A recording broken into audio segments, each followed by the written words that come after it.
ایک دور میں حضرت سیدنا ذوالنون مصری کا دور تھا. ذوالنون مصری کے دور میں ایک لڑکی تھی جو ماحول خراب کر رہی تھی, بگڑ گئی تھی, اور بگڑنے کی وجہ سے ماحول خراب کر رہی تھی. وہ رقص کرتی تھی, وہ ناچتی تھی, وہ گانے گاتی تھی, اس کا میوزک کا انداز بہت اچھا تھا. لوگ اس کے پاس آتے اور گانے سنتے, اس کا ناچ دیکھتے اور اس کے ناچ میں مبتلا ہوتے. ایک دن محلے کے کچھ شریف لوگ حضرت سیدنا ذوالنون مصری کے پاس آئے اور آنے کے بعد کہنے لگے, اے اللہ کے برگزیدہ ولی, اے اللہ کے بندے, ایک لڑکی ہمارے محلے میں آئی ہے اور وہ اتنا اچھا ڈانس کرتی ہے, ناچتی ہے, گاتی ہے, یعنی اس کے میوزک کا, ناچنے گانے کا انداز یونیک ہے, انفرادی ہے, سب سے ہٹ کر ہے. دن بدن لڑکے اس کے دام تصویر میں, دام فریب میں مبتلا ہو رہے ہیں. اے ذوالنون, ایک کام کرو, تمہارے تعلقات بادشاہ تک ہے, تمہارے تعلقات بڑے بڑے اوپر لیول تک ہے. ایک کام کرو, اس لڑکی کو ہمارے مصر سے نکال دو, ہمارے علاقے سے نکال دو, ہمارے محلے سے نکال دو. حضرت سیدنا ذوالنون مصری فرماتے ہیں, لوگوں یہ بتاؤ تمہیں ناچ بند کرانا ہے یا لڑکی کو محلے سے نکالنا ہے؟ تو لوگوں نے کہا ہمیں تو ناچ بند کرانا ہے. تو حضرت ذوالنون مصری نے فرمایا تو محلے سے پھر مت نکالو, کیونکہ اگر ہم اس کو اپنے محلے سے نکال دیں گے وہ کسی اور محلے میں جا کے ناچے گی, ہم اپنے شہر سے نکال دیں گے کسی اور شہر میں جا کے گندگی پھیلائے گی. یہاں تو ذوالنون مصری ہے, وہاں کون ذوالنون مصری ہوگا؟ تو صوفیہ کا طریقہ کیا ہے؟ صوفیہ کا طریقہ یہ ہے کہ وہ گناہ سے نفرت کرتے ہیں, گنہگار سے نفرت نہیں کرتے. وہ بیماری سے نفرت کرتے ہیں, بیمار سے نفرت نہیں کرتے. حضرت ذوالنون مصری نے فرمایا ٹھیک ہے, اگر اس لڑکی کا ناچ بند کرانا ہے تم انشاءاللہ مجھ پہ چھوڑ دیں, میں وہ بند کرا دوں گا. کہتے ہیں حضرت ذوالنون مصری نے اس لڑکی کے پاس اپنے مرید کو, خادم کو بھیجا اور کہا جاؤ اس لڑکی سے پوچھو تو صحیح کہ وہ ایک رات میں کتنا پیسہ کما لیتی ہے, کتنے روپے کما لیتی ہے. خادم گیا اور جا کر کہا اے لڑکی, ہمارے پیر و مرشد حضرت ذوالنون مصری پوچھتے ہیں ایک رات میں تم کتنا کما لیتی ہو؟ اس نے کہا اتنے ہزار ہم کما لیتے ہیں. تو خادم نے کہا اتنی ہزار کی رقم ہمارے پیر و مرشد حضرت ذوالنون مصری تمہیں دے دیں گے, مگر آج کی رات تمہیں ناچنا نہیں ہے, تمہیں کسی کو آنے نہیں دینا, تم اپنے گھر میں کسی کو بلاؤ گی نہیں. جب ساری رقم سب کی طرف سے ہم نے دے دی تب آپ کسی کو بلاؤ گی نہیں. حضرت ذوالنون مصری کے وہ مرید کے کہنے پر لڑکی خوش ہو گئی. اس کو ایسا لگا ابھی تک تو آوارہ چھوکرے میرا ناچ دیکھنے آتے تھے, ابھی تو صاحب تسبیح مصلی ذوالنون جیسا ولی اور صوفی بھی میرا ناچ دیکھنے آ رہا ہے. ہر آدمی اپنے اپنے مطابق سوچتا ہے, اپنے دماغ اور سوچ کے مطابق سوچتا ہے. ادھر رات ہوئی, عشاء کی نماز حضرت ذوالنون مصری نے پڑھی, کندھے پہ مصلی ڈالا اور مصلی ڈالنے کے بعد اس کے گھر میں قدم رکھا. جیسے ہی گھر میں قدم رکھا لڑکی نے پہلی مرتبہ حضرت ذوالنون مصری کو دیکھا اور اس نے دیکھ کر سوچا سب آ کر کے مجھے ایسی للچائی ہوئی نظر سے دیکھتے ہیں جیسے قصاب کی دکان پر گوشت کے لوتھڑے کو لوگ للچائی ہوئی نظر سے دیکھتے ہیں, ایسے سب. لیکن آج ذوالنون آ کر نظریں جھکاتے, سلام کرتے. میں نے پوچھا, اس لڑکی نے پوچھا کیا بات ہے ذوالنون؟ تو آپ نے فرمایا میں نے رات بھر کی پوری قیمت دے دی ہے, آج رات تم کو میرے ساتھ گزارنا ہے. لڑکی نے کہا کیا مطلب؟ فرمایا بیٹی آج ہم رات کو نماز پڑھیں گے. سبحان اللہ, سبحان. دیکھو حضرت ذوالنون نے اتنی آوارہ لڑکی کو سدھارنے کے لیے کیا چیز کا استعمال کیا؟ نماز. کہ بیٹی آج ہم نماز پڑھیں گے رات کو. اس نے کہا لوگ تو مجھے للچائی ہوئی نظر سے دیکھتے ہیں جیسے لوگ کھانے کی ڈشوں کو دیکھتے ہیں, آپ مجھے بیٹی کہتے ہیں. فرمایا بیٹی وہ مسلمان اور ہے, میں مسلمان اور ہوں. اسلام میں لڑکی کو اگر دیکھنا ہی پڑ جائے کسی مجبوری کے تحت تو دیکھنے کا انداز یہ ہوتا ہے, بڑی ہو تو ماں کے سامان ہے, برابر کی ہو تو بہن ہے, چھوٹی ہو تو بیٹی ہے. یہی تین روپ ہم دیتے ہیں بیٹی کو اور کچھ نہیں. نماز پڑھے. کہا بابا میں نے تو کبھی نماز پڑھا ہی نہیں, میں مسلمان ہوں, میں نے کبھی نماز نہیں پڑھا, مجھے نماز پڑھنی نہیں آتی. ذوالنون مصری نے کہا کوئی بات نہیں, وضو کرو, میرے پیچھے کھڑی ہو جاؤ, جیسے میں کروں میری نقل کرو. ہائے ہائے ہائے, توجہ کریں, یہ نماز ہے, جیسے میں کروں میری نقل کرو. کھڑی ہو گئی, ذوالنون مصری نے قرآن پڑھا. قرآن کا اپنا اثر ہے. قرآن دلوں کو بدلتا ہے. قرآن انقلاب پیدا کرتا ہے. قرآن تبدیلی لاتا ہے. قرآن دلوں کے زنگ کو دور کرتا ہے. قرآن دلوں کو چمکاتا ہے. قرآن اللہ اکبر دلوں کے اندر گناہوں کی زنجیروں کو توڑ کر کے اللہ سے رشتہ جوڑ دیتا ہے. 23 سال کی قلیل مدت میں عرب کے بوریا نشینوں کو جو آسمان ہدایت کا تارا بنایا تھا وہ اللہ کی کتاب پڑھ کے بنایا تھا, قرآن کی برکتوں سے بنایا تھا. فاروق اعظم کو اسلام ملا, بہن نے قرآن پڑھا, عمر مسلمان ہو گئے. اللہ اکبر. قرآن کی برکت سے عمر جیسے لوگ اسلام کو ملے. قرآن, میرے آقا فرماتے ہیں بعض شہر ایسے ہیں جو جنگ کی وجہ سے فتح ہوئے ہیں, مدینہ ایسا شہر ہے جس کو ہم نے قرآن کی برکت سے فتح کیا ہے. اللہ اکبر. اندازہ کریں حضرت ذوالنون مصری نے قرآن پڑھنا شروع کیا. وہ لڑکی ناچ گانے اور تماشوں میں اتنی ڈوبی ہوئی تھی, اس کو کبھی رونا ہی نہیں آیا تھا. لیکن آج جب حضرت ذوالنون مصری نے قرآن پڑھا تو وہ ہمک ہمک کر ہچکیاں لے کر کے رو رہی تھی. ذوالنون قرآن پڑھتے جا رہے تھے اور اس کی آنکھوں میں آنسو آ رہے تھے. کہتے ہیں گناہوں کے دھبوں کو جو دل پہ لگ جاتے ہیں 7 سمندر کا پانی بھی دھل نہیں پاتا, مگر ندامت کے آنسو دل پہ لگنے والے دھبوں کو دھل دیا کرتے ہیں. موتی بنا کے شان کریمی نے چن لیے قطرے جو تھے میرے عرق انفعال کے, شرمندگی اور ندامت کے آنسو بڑے قیمتی ہوتے ہیں. جہنم کو دنیا کا کوئی پانی نہیں بجھا سکتا, لیکن گنہگاروں کے آنسو جو اللہ کے خوف سے نکلتے ہیں وہ بھی جہنم کی آگ کو بجھا دیتے ہیں. ذوالنون مصری نماز پڑھ رہے تھے, قرآن کی تلاوت کر رہے تھے. رقاصہ نچنیاں ہمک ہمک کر کے رو رہی تھی, آنسو آ رہے تھے. ذوالنون نے اللہ اکبر کہا, رکوع میں سر رکھ دیا, رکوع سے اٹھے اور پیشانی زمین پہ رکھ دی. لڑکی نے بھی حضرت ذوالنون کی نقل میں سر سجدے میں رکھ دیا. ذوالنون نے سبحان ربی الاعلیٰ زبان سے کہا اور دل سے کہا, مولا بہت محنتوں سے یہاں تک لایا ہوں.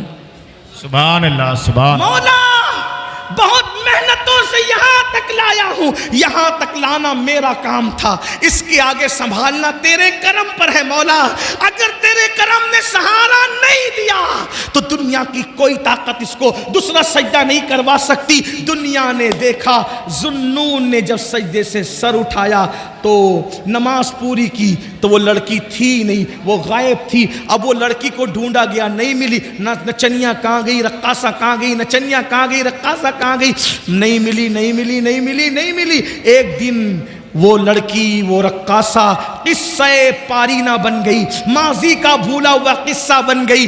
اچانک ذوالنون مصری ایک وقت رات کے آخری پہر میں نماز تہجد کے بعد مصروف ذکر اذکار تھے. ایسے میں حضرت سیدنا ذوالنون مصری کو غیب سے آواز آتی ہے, ذوالنون ذوالنون, میرے یار, میرے دوست, میرے ولیہ کا انتقال ہو گیا ہے, جاؤ اس کے جنازے میں شرکت کرو, اسے کاندھا دو, اسے کفن سونپو, اسے قبر میں لٹاؤ. ذوالنون مصری آنکھ کھلی, گئے. کیا دیکھا حضرت ذوالنون نے؟ جیسے ہی کپڑا ہٹایا, جیسے ہی کپڑا ہٹایا پیروں کے نیچے سے زمین کھسک گئی. کوئی اور نہیں تھا, وہی وہ رقاصہ اور نچنیاں تھی. چند دنوں پہلے حضرت ذوالنون نے جس کو سجدہ کروایا تھا, ایک سجدہ, وہی رقاصہ, وہی نچنیاں تھی جس کا لاشا پڑا ہوا تھا. چہرے پر حضرت ذوالنون نے جب وہ کپڑا ڈال دیا, یہ تو عورت ہے, یہ وہی عورت ہے جس کو میں نے پہلا سجدہ کرایا تھا. لیکن عورت ہے, نہلانے کے لیے عورتیں چاہیے, کفن پہنانے کے لیے عورتیں چاہیے. حضرت ذوالنون شہر میں واپس آئے اور واپس آنے کے بعد حضرت ذوالنون نے چند عورتوں کو ساتھ لیا, مردوں کو ساتھ لیا اور خواتین سے کہا چلو کسی ولیہ کو غسل دینا ہے, کفن پہنانا ہے. جب گئے, جب سارا مجمع وہاں پہنچا تو وہاں کچھ نہیں تھا, کوئی نہیں تھا. حضرت ذوالنون پریشان تھے, یا اللہ وہ لاشا کہاں چلا گیا، وہ لاشا کہاں چلا گیا؟ تو ایک نور کا خط لکھا ہوا دیکھا، ذوالنون جو ہمارے ہو جاتے ہیں ہم کسی اور کے کفن دفن کا محتاج بھی نہیں رکھتے، وہ انتظام ہم خود ہی کر لیا کرتے ہیں۔ حضرت ذوالنون نے سوچا یا اللہ میں نے پہلا سجدہ کرایا تھا، اتنی مقبول کیسے ہو گئی؟ گئے تفکرات میں تھے، سوچ میں تھے، سوچ و فکر میں ڈوبے ہوئے تھے، سوچ و فکر میں ڈوبے ہوئے تھے، نیند نہیں آ رہی تھی۔ اچانک آنکھ لگی تو کیا دیکھا؟ وہی لڑکی ہے جو جنتی لباس پہن کر جنت کے باغوں میں ٹہل رہی ہے۔ وہ کامیاب ہو گئی، وہ کامیاب ہو گئی، وہ کامیاب ہو گئی، وہ جنت کے باغوں میں ٹہل رہی تھی۔ ذوالنون مصری نے کہا اے لڑکی تو وہی رقاصہ ہے نا جو ہمارے محلے میں ناچتی تھی، رقص کرتی تھی، ناچتی تھی، یہ بتا یہ مرتبہ تجھے کیسے مل گیا؟ تو اس لڑکی نے کہا ذوالنون ایک سجدہ جو میں نے تمہارے ساتھ خلوص دل سے کیا تھا، اس سجدے سے سر اٹھانے سے پہلے اللہ نے مجھے مقام ولایت عطا کر دیا تھا، مجھے ولایت کا منصب عطا کر دیا تھا۔ یہ ایک سجدہ جسے تو گرا سمجھتا ہے، یہ ایک سجدہ جسے تو گرا سمجھتا ہے، ہزار سجدوں سے دیتا ہے آدمی کو نجات۔ وہ سجدہ جس سے روئے زمین کانپ جاتی تھی، وہ سجدہ جسے روئے زمین کانپ جاتی تھی، اسی کو آج ترستے ہیں منبر و محراب۔ آؤ سجدوں کے قریب آؤ، دنیا تمہاری ہے، آخرت تمہاری ہے، شرق غرب تمہارے ہیں، عزت و وقار تمہارا ہے، دولت و عزت تمہاری ہے، سیاست و سماج تمہارا ہے، تم اللہ کے ہو جاؤ۔ من کان للہ کان اللہ لہو، جو اللہ کا ہو جاتا ہے پوری کائنات اس کی ہو جاتی ہے۔ اللہ کے بندو یہ ساری کامیابی کا راز صرف 10 منٹ ہے۔ سبحان اللہ، سبحان اللہ، صرف 10 منٹ نکالنے کا آج سے عہد کر لو، ارادہ بولو، وعدہ کرتے ہو؟ کتنے لوگ کرتے؟ سبحان اللہ، سبحان اللہ، سبحان اللہ۔ بھائیو وعدہ کرو گے تو بھی نماز فرض ہے، نہیں کرو گے تو بھی فرض ہے۔ آج پہلی مرتبہ زندگی میں اتنی لمبی تقریر کی ہے، آپ کو وعدہ تو کرنا بنتا ہے۔ بولو وعدہ کرتے ہو؟ ہاتھ اٹھائیں ذرا، ہاتھ اٹھائیں، فرشتوں کو گواہ بنائیں۔ کتنے لوگ وعدہ کرتے ہیں؟ اٹھا کے رکھو، اٹھا کے رکھو۔ دوسرا وعدہ، صرف تم نماز نہیں پڑھو گے، بس صرف تم ہی نماز نہیں پڑھو گے، اپنی بیوی بچوں کو بھی نمازی بنو۔ سب وعدہ کرتے ہیں انشاءاللہ۔ تیسری بات، کل سے نہیں، ہاتھ اٹھا کے رکھو۔ کتنی دیر میں ذرا دیکھوں تو صحیح، بہت بڑی بڑی باتیں کرتے ہو، کتنی دیر نبی کے نام پہ ہاتھ اٹھتا ہے ذرا وہ بھی تو دیکھو نا۔ تیسری بات، کل سے نہیں، آج سے، ابھی سے پڑھیں گے۔ جن کی عشاء باقی ہے پڑھیں گے انشاءاللہ، پڑھیں گے انشاءاللہ۔ اگر ایسا ہوا تو 2.25 گھنٹے میرا اتنا چیخنا کامیاب ہوگا انشاءاللہ۔ امروہہ والو، میں نے آج تک اتنی لمبی تقریر کہیں نہیں کی، شاید یہ پہلی مرتبہ 2.25 گھنٹہ میں نے، اس لیے کہ میری عادت ہے میں 1.5 گھنٹے سے زیادہ کہیں نہیں بولتا، لیکن آج غوث اعظم کا خصوصی کرم، سبحان اللہ، سبحان غریب اللہ، نواز واہ، کی خصوصی عنایتیں، صابر پاک کی نظر کرم، رسول پاک کی امداد، آج آپ اور ہم دونوں ایک دوسرے سے 2.25 گھنٹہ مخاطب رہے۔ لیکن امروہہ والو، تمہاری یہ محبت بھی مجھے مرتے دم تک یاد رہے گی۔ سبحان اللہ، نعرہ تکبیر، نعرہ رسالت، مسلک اعلیٰ حضرت، بہار طیبہ کانفرنس، علامہ سید امین القادری صاحب قبلہ، نعرہ تکبیر، جشن دستار بندی، مدرسہ عثمانیہ فیضان رضا، سرزمین امروہہ، علماء اہل سنت۔ میرے بھائیوں، اتنی دیر میں تو مجمع اٹھ کر چلے، لوگ خالی ہو جاتے ہیں، بھاگ جاتے ہیں، تو نماز پڑھیں گے انشاءاللہ، گھر والوں کے ساتھ پڑھیں گے انشاءاللہ، بچے کو نمازی بنائیں گے انشاءاللہ، اور جو دوستوں کا سرکل ہے ان کو بھی نمازی بنائیں انشاءاللہ۔ اللہ پاک آپ سب کو سلامت رکھے، باکرامت رکھے، اللہ دونوں جہان کی فلاح نصیب فرمائے، کامیابی نصیب فرمائے۔ اور آج جس مدرسے کا یہ سالانہ اجلاس ہے فیضان رضا، اللہ اس مدرسے کو بھی دین 11ویں رات 12ویں ترقی عطا فرمائے۔ ماشاءاللہ 25 فارغین مجھے بتائے جا رہے ہیں، قاری یامین صاحب نے 25 فارغین ہیں ماشاءاللہ۔ اور صرف یہی مدرسہ نہیں، عاشقان رسول کے جتنے مدارس ہیں ہر مدرسے کی مدد کرو، تعاون کرو۔ جامعہ نعیمیہ ہوا اور آس پاس کے جتنے سب علاقے ہیں، ادارے ہیں، اور جامعہ اشرفیہ ہوا اور جامعۃ الرضا ہوا، منظر اسلام جو بھی ہیں ہمارے عشاق کے، اس لیے کہ جب تک مدرسے سلامت ہے ہمارا دین سلامت ہے۔ العلم حیات الاسلام و عماد الدین، علم اسلام کی زندگی ہے، دین کا ستون ہے۔ یاد رکھنا، نمازی تو محلے سے مل سکتے ہیں لیکن امام صرف مدرسوں سے ملتے ہیں۔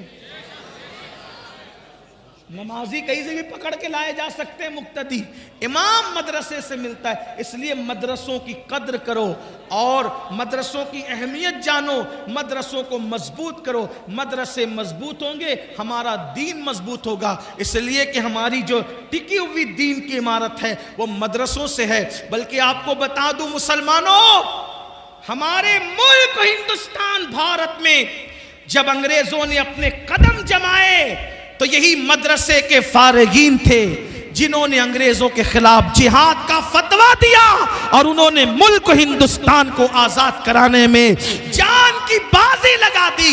یونیورسٹی اور کالج والے بعد میں آئے، سب سے پہلے جو آگے آئے یہی مدرسے کے لوگ تھے جن کا نام فضل خیر آبادی تھا، کفایت اللہ کافی مراد آبادی تھا، حضرت فیض عثمانی تھا۔ یہ سب بڑے بڑے لوگ، اللہ مفتی صدر الدین آزردہ تھا، یہ لوگ آئے اور آنے کے بعد انہوں نے جان کی بازی لگا دی۔ یونیورسٹی اور کالج والے تو پیچھے پیچھے سے آئے۔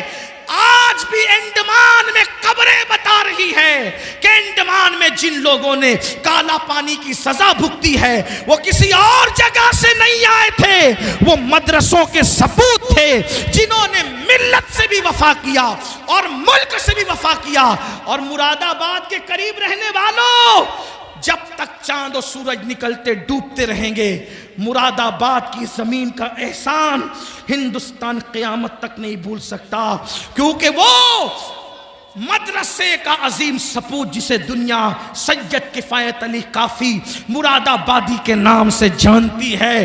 اللہ اکبر! اسی ملک ہندوستان کے لیے اس اللہ کے ولی نے قربانی دی، شہید ہوئے، پھانسی کا پھندا چوما، لیکن جب ان کی قبر کھلی تو ان کا جسم صحیح سلامت تھا۔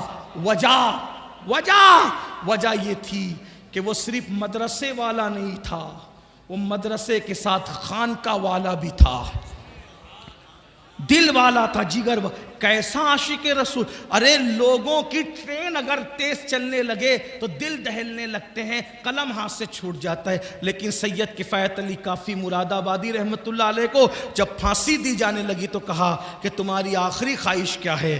تو مدرسے کا وہ بطل جلیل کہتا ہے آخری خواہش ہے کہ نبی کی نعت پوری زندگی لکھتا رہا، اب بھی نبی کی نعت لکھوں گا۔ اور کافی نے جو آخری نعت لکھی وہ آخری نعت ہے۔